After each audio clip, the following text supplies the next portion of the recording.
Nikola Tesla once said, "If you want to understand the universe, think in terms of energy, frequency, and vibration." It sounds profound, but also a little distant. So let's make it simple.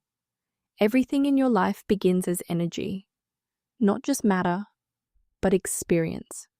And energy takes shape through a sequence: belief, emotion, intuition, action, and then reality.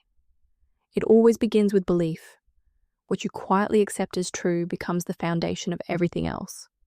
That belief generates emotion, not forced, but natural. If something feels possible, you feel openness. If something feels wrong, you feel tension. And emotion is not just a reaction, it's a signal. That frequency activates intuition, those quiet inner nudges, that sense of knowing, without knowing why. And when you honor that intuition, you begin to move.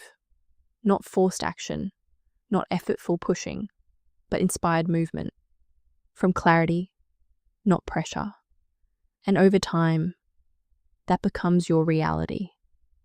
So reality is not something you chase.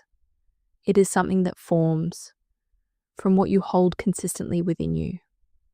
This is why effort alone doesn't always work, because the field responds to frequency. You can try to force an outcome, but if your inner state is in conflict, the signal is mixed. So the work is not to push harder, it is to become clearer. Tend your beliefs.